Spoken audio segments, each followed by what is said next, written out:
Hello and welcome to the Geeks Review. I'm Royce. And I'm Joshua. We've got a full show today. We'll be talking about the animated series Hitmonkey, which is streaming on Star on Disney+. Or Hulu if you're in the US. That's true. As well as Trigger Point, which is on Stan, and a little bit of Book of Boba or Mandalorian. Who knows? One and the same. At this point, yeah. Trigger Point stars Vicky McClure from Line of Duty and Adrian Lester as bomb disposal experts in London.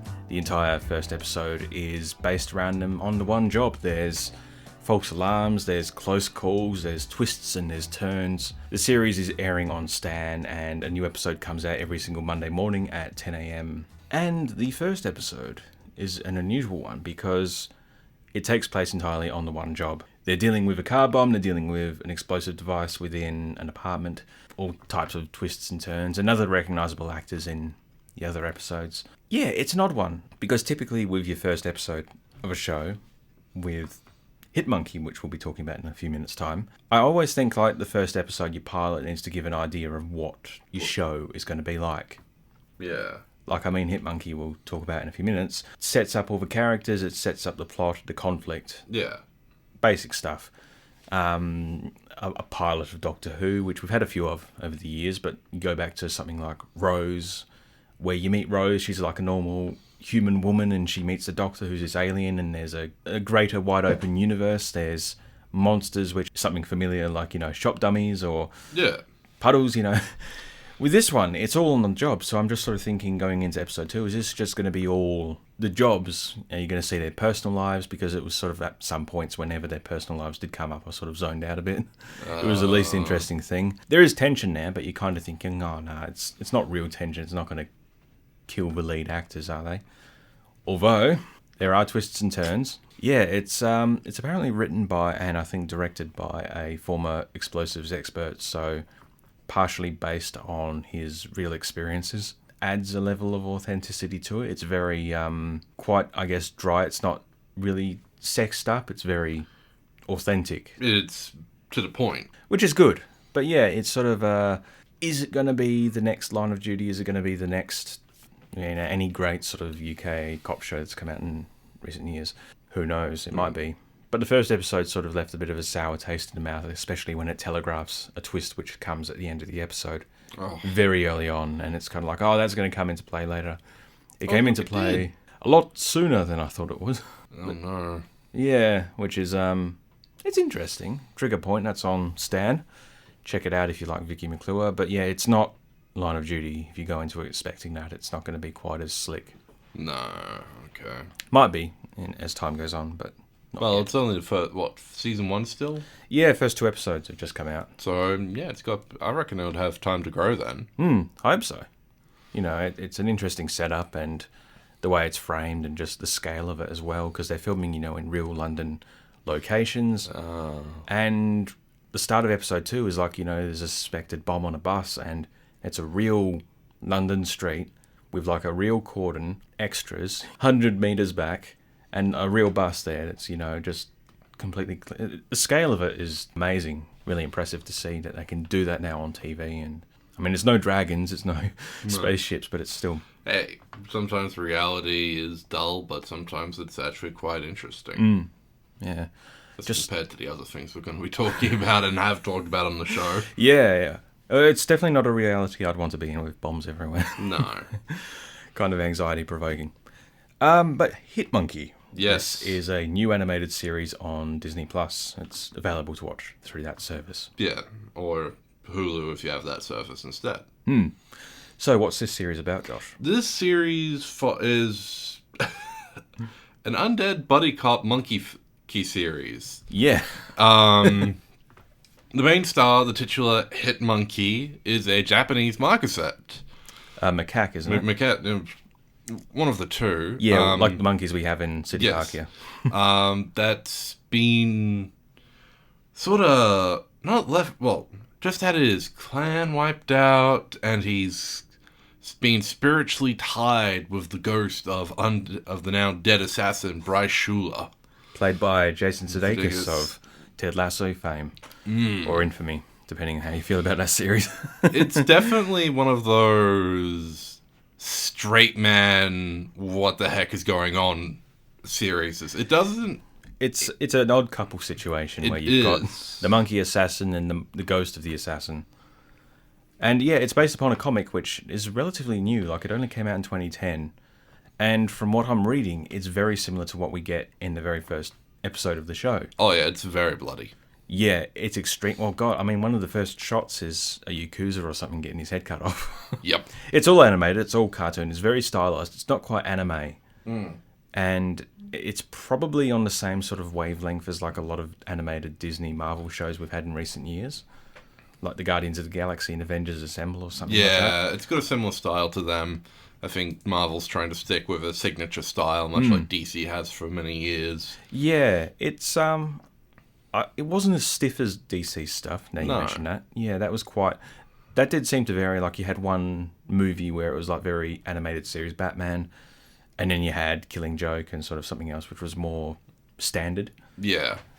And yeah, this is a lot more fluid. Yeah, it feels a lot more like there's more emotion when people are actually moving. Like, you almost can feel the impacts. Yeah, very impactful, and sets itself up well. And as I ended the first episode, I only saw episode 1. You've seen the entire series. It kind of gives you a preview for what's going to be coming in the entire series.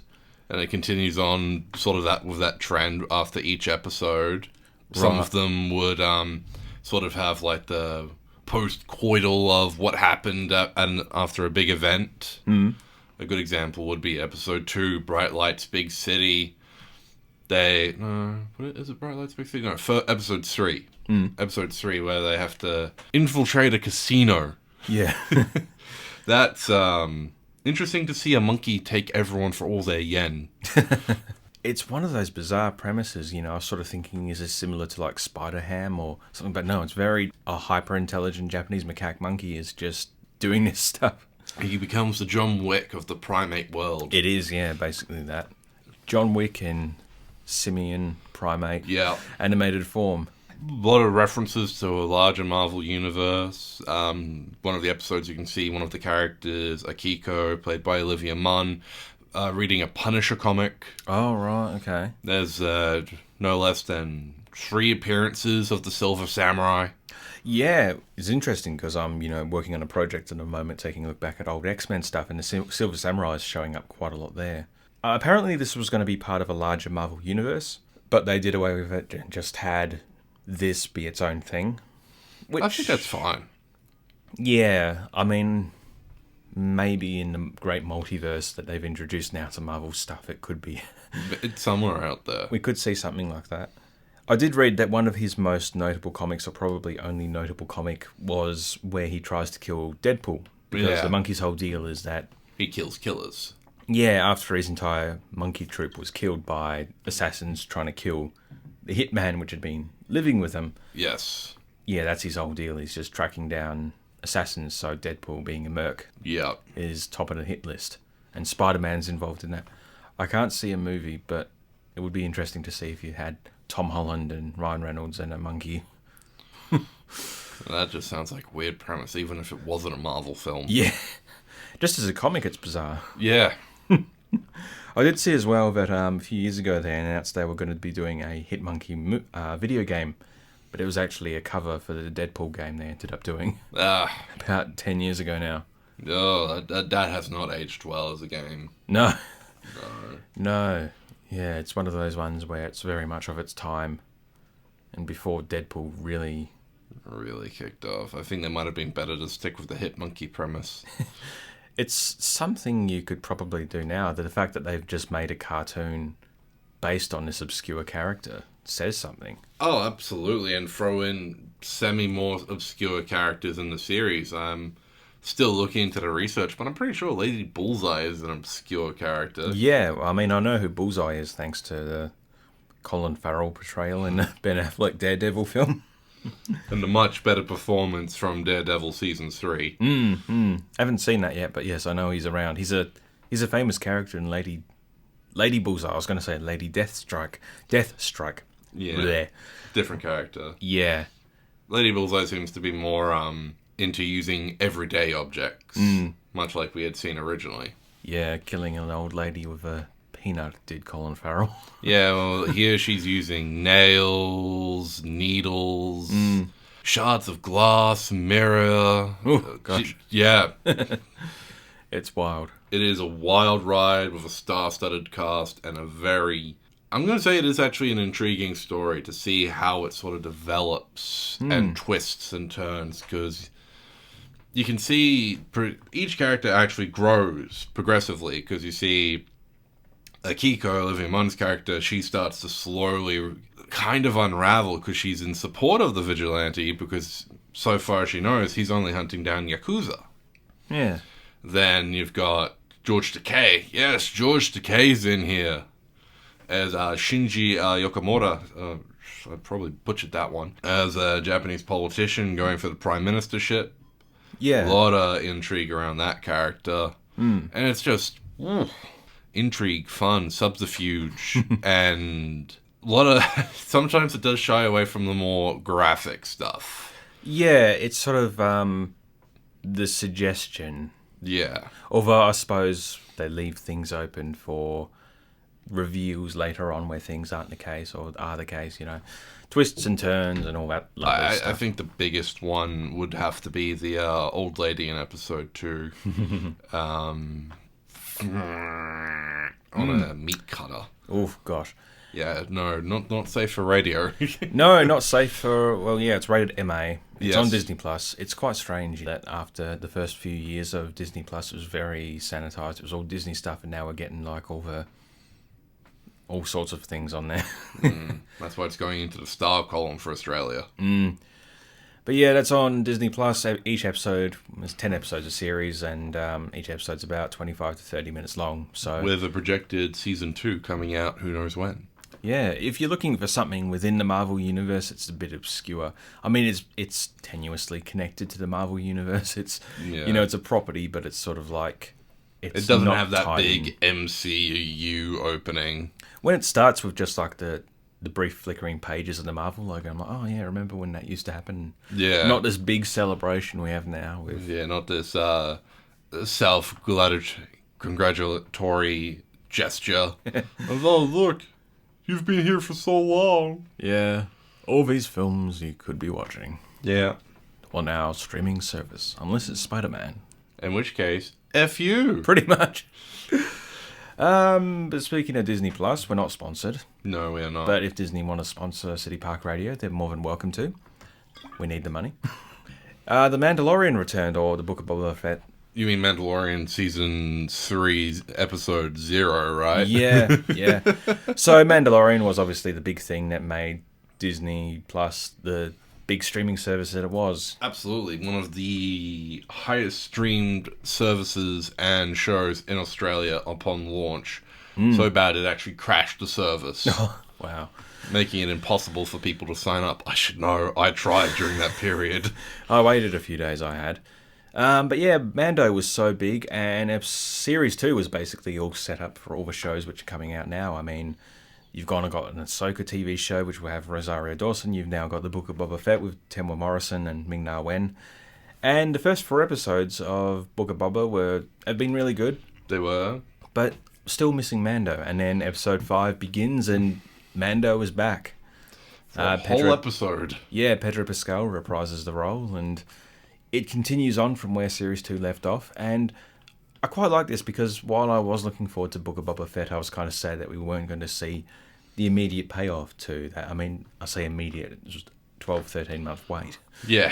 But this kind of gives us that, and it's kind of gets us over a hump, which had developed with Boba Fett coming out first and Yeah. this happening. So, yeah, it kind of shows off where he is headspace wise, and the opening scene of this episode is kind of a remake in a way, or it's like a reference to the very first scene of Yes. episode 1. And while it's functionally the same, Boba goes in to claim a bounty, he gets in a fight. Mando. The two are distinct characters. Yes. But Mando is definitely made in the image of Boba Fett, and I really like Boba Fett. Good damn it. I really like Mando. Because Maybe you should just call him Din Djarin. Yeah, I really like Din Djarin, but I'm still going to get that mixed up. Yeah. Because while he was made in the image of Boba Fett, he was his own distinct character. They could do their own things. They made him human and humble. And they kind of did that as well with Boba when they brought him back. They added a level of humility and humanity to him, which wasn't present before. No. And it's sort of weird to see Boba because I guess for me, who's sort of been up and down on the character where he was just this really cool bounty hunter, to kind of see him have flaws and humanity is good. Some fans don't like that, but I like it. But people just need to get over themselves a little bit.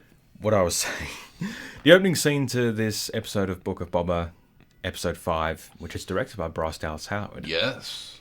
It's functionally identical to the opening scene of Series 1 of Mando, but it shows the different headspace at where the character is at, and I really appreciated that. I mean, he cuts a dude in half in both times. And then, but decapitates this one. Yeah, when it happens in Series 1, it's kind of like, well, this guy was an aggressor and trying to kill him, so he put him down. That was kind of just like... Yeah, the dude tried to run away. He's ruthless, but he gave them a chance to escape. This one, he just goes wild and just cuts the dude in half with like a super overpowered weapon. Yes. Which, after, the aftermath of Series 2's finale shows you, he's not in a good headspace. He's grieving. He's kind of... And I really appreciated that. He's suffering from single dad syndrome. He is. He sent his kid off for summer school, and now he misses him. Pretty much. And, it's a longer episode. It's probably the longest episode of the series. Oddly enough. Although we are recording this before episode 6 goes to air. So... it's a good bit of setup, but it's all Mando, and it takes its time to sort of get to where it needs to go and sort of establish the character. It's not just, he needs a new spaceship, he needs a new this, he needs a new that, we need to acknowledge that. No, there's a lot more, a lot of people have said, there's not much happening in this episode, but there is a lot happening, just on a smaller scale. Yeah, and it is contemplative, like it takes its time to get to where it needs to go. It can't all just be instant gratification, which a lot of people have been wanting, and they've been wanting Mando back, and now it's like, oh. Well, it's one of those things where I wonder, do people like Mando as himself, or is it just Grogu, That was the main draw, and I reckon it is. These series are going to go forward, and they're going to be popular, because there will be people who enjoyed Mando and will watch other things. They'll watch, that, but a lot of people are there for Grogu. Yes. And they're waiting for his return, which seems to be on the cards, although we are recording this before episode 6. So no idea. Yeah. There's a lot of speculation going around on the internet. There's a lot of breakdowns. There's a lot of theories. A lot of people saying, well, this is great, but I feel like they've got the personalities mixed up. Yeah, well, I said Boba Fett was more an idea than he was a character before, and people sort of made their best guess at what the best bounty hunter in the galaxy would look like, or would act like. Seeing that he came so far as being a concept for elite stormtroopers. Yeah. And then not having the money to produce 100 suits. Yeah. It's an interesting series, and admittedly sometimes I find myself a little frustrated where it kind of feels like some things are paced wrong or weirdly. The Vesper Gang seems to be a big contentious point. Yeah. Because people argue they don't look Star Wars, but it's in Star Wars. It's Star Wars. Yeah. And a friend was pointing out to me in episode 2, you get a lot of humanity there from the Tusken Raiders, where you see them tending to the land or, tending to their banthas and interacting. And with the Vesper Gang, you don't get that. They're just there, and then they're just treated as one of the group, and it feels like there's oversights. It feels like the whole Wookiee plot with Chrysanthemum, who's the big black Wookiee introduced in episode 2. Black Chewbacca. Yes. Yeah, it sort of felt like that plot point was stretched out, like it should have only been in one episode. Like, you meet him, there's the threat, and then Boba is caught off guard and nearly killed. But it's stretched over 2 episodes and doesn't have much of a payoff. It would have been enough for the one episode, but across 2 weeks it was not enough. It was a bit... I feel that we're only getting the prelude, and everything's going to sort of pick back up in season 2 of Boba. Which Which is frustrating because Mando didn't do that. Mando was sort of right out the gate, this is a new guy, this is a new story, and then, it picked up in Series 2, but you already had enough substantial stuff. Mando's also one of their flagship characters now. When you say Star Wars, it used to be ask someone, what would they see as the ideal of Star Wars? They would say space wizards and laser sticks. It's going to a rave and slicing each other up. Droids, spaceships, fast cars, his dad's his boss, and he's trying to get in bed with his sister. Yeah. And now when you talk to people, when you ask people, what is Star Wars, they would say Mandalorian. Yeah, it's really become front and center. It is. The Mandalorian has sort of revitalized Star Wars, so it's only natural he'll become the new flagship character. And would have a lot more attention to detail for him, while Book of Boba is just a side story in the same chapter. Well, it's interesting too because same story, The Bad Batch, which was the animated series, which came out last year, was a group of characters I didn't much care for before the series began, and that established itself. Of course, it's different teams, but it's sort of like, that was, I think, really good. That was a really good season, better than Clone Wars Series 1, better than Rebels Series 1 in some ways. Just for strength of episodes and storytelling and character. And it treated it wasn't designed originally as a kid's show. Bad Batch was definitely entering into that more mature region of Star Wars that we're familiar with. But yeah, it's interesting because Mando and Boba are made by the same team, and it sort of feels like you have a really good episode and then a really mediocre episode, or an episode that's sort of missing the points that made the other ones good, like the humanity and the attention to detail, and that can all be gems. Yeah, it's strange though, the pacing of it. It's it is split between the present and the flashbacks, and it is. I think Book of Boba is going to be using it as a stepping stone into what's coming next. Yeah. Which is sad to see that an entire series has been dedicated to that. But... Well, yeah, Mando Series 2 was a lot of setup. But that was, spaced in between. It was, sort of like a backdoor pilot for the Boba Fett show, as a backdoor pilot for the Ahsoka show. Yes. Cobb Vanth is a character from the books, so he's sort of fan service in a way. And it's one of those things where fan service is nice, but it struck a balance between being fan service set up and being naturally included. Din Djarin was looking for other Mandos. He finds Bo-Katan. He finds Boba Fett. It was natural. Yes. And this sort of feels like we're still in the Act 1 sort of stage where we're waiting for things to come to fruition. That's what I'm meaning. I reckon that Boba Fett's going to go and jump forward in Season 2. Is there going to be a Season 2? I'm not sure if Maybe. it's confirmed, and that's sort of a shame then if they're just sort of it's all set up for next season, when it's kind of we could have got here by episode 3, and we're still 2 episodes away, so we'll just have to see. And they say big things coming in episode 7, but 7 episodes is an odd one, for a number of episodes for a series. Typically it's 6 or typically it's 8. It feels like, though, by having Mando as its own little episode, it's more setup and explanation. So in reality, then it would be 6 episodes if you don't count episode 5. It is interesting with episode 5 as well, because I think a conventional show would be okay, well, everyone knows who Mando is. This is a spin-off of Mando. So we're going to have the first 5-10 minutes is all set up and this is where he is now, and then he meets Boba and Fennec and goes on to have an adventure for the rest of the episode. Yes. But with this, they've gone and spent the entire 50 minutes of an episode taking their time to set him up and sort of see and take that time to show where the character is at. Having a midlife crisis, trading up his old family wagon for a sports car. Pretty much. Yeah, it's good setup. And yeah, it's a tricky series because I guess people go in with expectations and there's a lot of rumours flying around that one thing's going to happen or another. But it does also feel like it's sort of spinning the wheels a bit, sort of waiting to get there. Yeah. Who knows? Maybe it'll pick up, but... Yes, so we were going to talk about, Hitmonkey and trigger point, but we've spoken about Boba Fett and Mando. A bit more. Yeah, we will be talking about it a bit more next week when the final episode airs. We won't be going full spoilers. We'll sort of be talking, we'll light touch. Yeah. Sort of say whether the series works as a whole or whether it was all just set up. Remains to be seen. But anyway, I'm Royce. And I'm Joshua. And we'll see you next time. Bye for now.